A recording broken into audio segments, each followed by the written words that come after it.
with Millennium Live at the Parkite Aviara in San Diego for the 2018 Digital Marketing and Digital Retail Transformation Assembly. I'm lucky to be joined today by our friend Anne-Marie Stephen, the CEO and founder of Kwolia and the founder of the Retail Innovation Lab. Anne-Marie, thank you for joining us. Thanks, Nick. How have you found the assembly?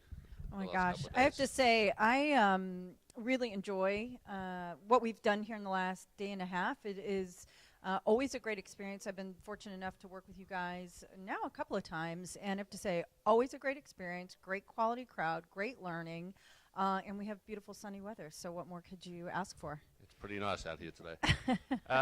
Switching gears, throughout your career, you've worked to highlight and promote innovation technologies, for example, the launch of the Retail Innovation Lounge. What innovations and technologies do you think are going to really shape retail this year? Oh, wow. I mean, I think it's hard to get around AI. I think we keep hearing about it, and it's not just something we should be as a buzzword. It really is a significant tool in shaping data and how we connect with consumers. I mean, it's really, without a question, I think top of mind. And you, last night's keynote, you talked a bit about voice. Yeah. Oh, yeah. Voice. Anything that's frictionless, and I think we're going to see a lot more coming out of voice. Obviously, we see Alexa being integrated into so many pieces and tools. You know, over the last couple of years, I've been to CES over the last several years, actually. But in particular, around voice activation, I think we saw last year being the first year, this is 2018, 2017, where Alexa really came out strong. I think that was the signal to the market how important voice is going to be. So what we're seeing now in that is the adoption, whether it's through the Amazon tools or Google tools, through voice, Siri, all those things are being integrated, right? And slowly, I think Alexa's doing really smart work, or Amazon around, you know, training us, sending us emails, telling us how to use the equipment. You can ask her jokes. You can ask her, you know, about playing football trivia. These small little pieces of education are the things, though they are fun, they're educating us and training us as a market to start using this tool and get used to it. And I have to say, I don't leave the house without asking Alexa what the weather is. It's something as simple as that is now part of my daily routine. That's incredible. And just on the retail innovation side, could you just tell us a bit about the Retail Innovation Lounge and how that came together and the aim of it? Great, thank you. Yeah, it's very exciting because it had an organic birth. So for me, I came up through innovation and evangelizing new technologies to the market for now over a decade. And at the time, I didn't know that's what I was doing. But what I've grown to learn is it's really important when you're creating these new markets and tools is the evangelization piece, right? The training and the education, because it's moved, everything's moving so fast. Everyone who's in this space knows that. So what I'm very interested in doing is creating a platform around how. So very organic learning where we bring together innovators and end users in an immersive interactive space that allows people to connect and learn. Very much similar idea to what you do at Millennium Alliance, which is why we're a good connection. But it's a little more freeform, a little loose. not as put together and as refined as this one, which is really, and you guys do a terrific job. And I think that's what's so great about it, is getting to the how. I'm so interested in getting to the how and providing a platform that allows people to do that. And then we bring in immersive technologies into this flexible environment that allow people to connect, that allows them to learn. There's three things people want to do. They want to connect with people who have similar challenge to themselves. I think retailers and brands and end users definitely want to learn. And the last thing, number three, I have found that no one wants to be sold to any longer. So it's really important that we provide value around education and the how. And I think, retailers and brands and end users are very open to learning. They are very open to learning about solutions, but don't give me a sales pitch. I really need to understand what this is. Fantastic. And speaking about brands, how do you think brands can better leverage their new technology and new ideas, in 2018 and beyond? It's really always about keeping the customer at the center of it, right? What is the objective?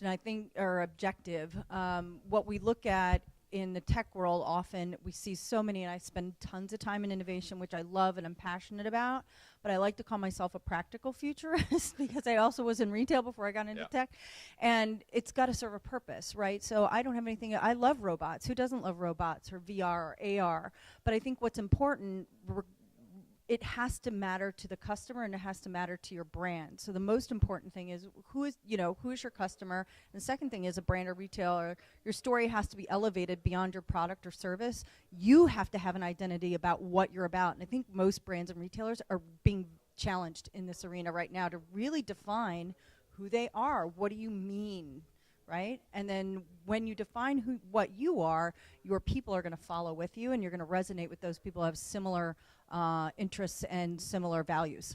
Interesting. And with the leaders, trying to stay ahead of the upcoming trends and or catching up, what is the best advice you can give the retail and tech and marketing leaders in terms of trying to stay caught up? Yeah. I think identifying again, going back to the consumer, right, and saying, okay, creating a strategic path of your 1, 2, 3.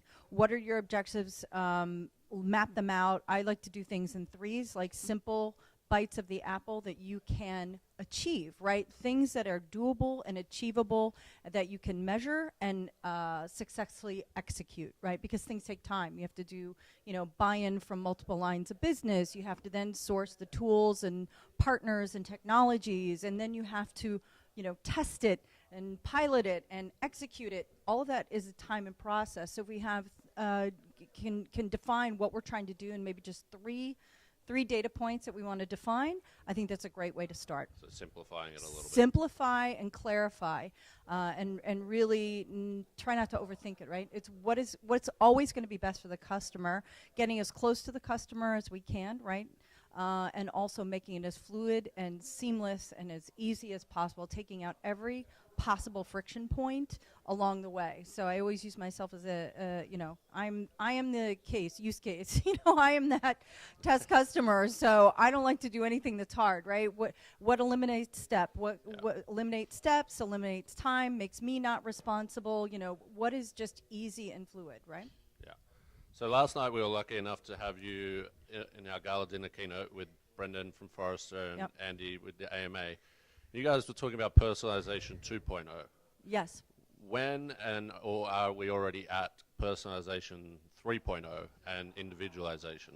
Oh, wow. I still think there's a long way to go on that. I think there's so many different opportunities, and everyone's on a different learning curve in terms of what, how robust their data is, how clean it is, what have they been doing in their CRM and loyalty programs and all of those things. So I think that email marketing initiatives, there's just a variety of things, and some are, some organizations are more sophisticated and further down the road than others. So for me, what I like to look at is understanding how close can you get to that customer and where are you in that process, right? And understanding your own processes. So not every organization is going to be able to buy a robust, CRM system or email marketing system and segment and target one-on-one and all the complexity that can be involved in that. But I challenge brands and retailers to say, okay, if you can't do that, what can you do, right? And what are the simplified steps that you can do, whether it's capturing, we heard some great examples last night of capturing an email address before they go into a fitting room, scanning clothes, and then scanning the items that you have before you go in the fitting room, and now you've got their email address, their contact information, and the products that they took into the fitting room. That's a very kind of very clever way to do, if you're not going to have an RFID tag on every single garment in your store to know what was picked up and what was taken to the fitting room. This is one very simple method that's using devices that consumers already have in their hands and also provides you with an email address, for example. So I like looking at things that can be simple. Things don't have to be complex, but they can get us to the same goal. So if we as an organization identify what we need to do or what we would like to have as an end goal, then finding new and creative ways to get there, right, with the tools that we do have access to. So I'm a glass half full kind of person. There's a way to do it, so let's figure out how we can get there. And it may not be the perfect data set that you want, but it's better than what you had yesterday, and it's putting you on the map to the future. So I like that. So that and then taking more of a 30,000 foot view of it. And personalization, can be the individual. Yep. And it can also be things like providing tools that are online. So a great example recently of a technology that takes your for fitting technology, and basically it asks you what your body type is, and it shows you pictures. You pick your shape, you answer some questions, and then it matches the retailer's inventory to what your body shape and preferences are, so that now you can have clothes that will likely fit you best and look best on you, while also matching what's in the inventory and things you might like. So it just helps to personalize what your experience is, though it's not necessarily Nick or Anne-Marie one-to-one. It is a more personalized experience with the website. Fantastic. And just switching gears again, why do you, in 2017, you joined the Millennium Alliance Advisory Board. I did. Which we're very excited to work with you. What excites you most about working with the Advisory Board and the Millennium Alliance? Well, outside of working with you, Nick, so listen, since we started first working together, I've really enjoyed the programs that you put together. I think they're really thoughtful content. I think the people that you bring together from the attendees, always a really terrific group of people, smart, engaging, people who are interested in growing and learning, sharing. I think the sharing has always been good. The networking is good. I like also working with Millennium Alliance because I think, and I've said this repeatedly over the last couple of days now, I'll tell you, we always treat everyone really nicely. And I know that sounds like a simple thing, but it's nice to be treated nicely and be treated with respect and put in, beautiful, you always select beautiful environments with quality, with a great quality experience, and it makes it very inviting and relaxed and fun. That's nice. It's nice to have a nice experience. Builds the engagement. It absolutely does. And why shouldn't learning be engaging and fun, right? Which is what I like, and that's what I can do at our Retail Innovation Lounge for sure. And personalized. And personalized, yes. So I love what you guys are doing. It's been a pleasure to work with you up to this point, and I look forward to doing more. I think, and the topics that you pick are very relevant and really helpful, and it are challenging people. They're challenging people to really think and find answers, in a good way that we can move the business and the industry forward. And I think that's only positive. And what do you see as the biggest benefit of why executives, should come to, whether it's the Millennium Alliance assemblies? I think, the world is moving really, really fast. And the way we're going to learn is to help each other. Staying in silos or staying in our world, there's a lot of work to do when we're back at the office. It is without question. However, I think when we're able to get in a room together of like-minded individuals sharing our challenges and our goals and our, what's worked for us and best practices that we can learn from each other. And really it's going to take a village to help the industry grow. So if one grows, we all grow. So that's, a rising tide lifts all boats is my philosophy in life. And for me, I like to create win-win-wins. And I think, here at Millennium Alliance, that's one of the things that happens without a doubt. So I think executives benefit when they can really get connected with each other, peer group, and really express what those things are together. Fantastic. And as you mentioned, we've been lucky enough to have you at a few assemblies over the last couple of years. What has really stood out about the conversations and the people at this assembly here in San Diego?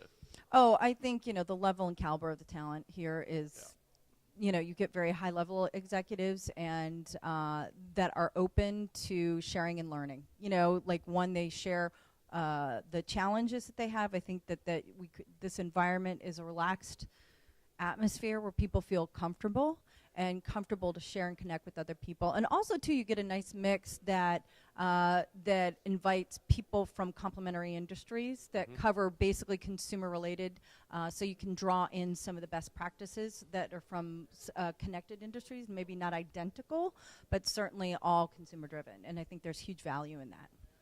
Well, thank you, Anne-Marie, for joining us here in San Diego. We're excited to partner with you and look forward to seeing you again shortly and to continue working with you on the advisory board. I look forward to it. Thanks, Nick. Thanks so much.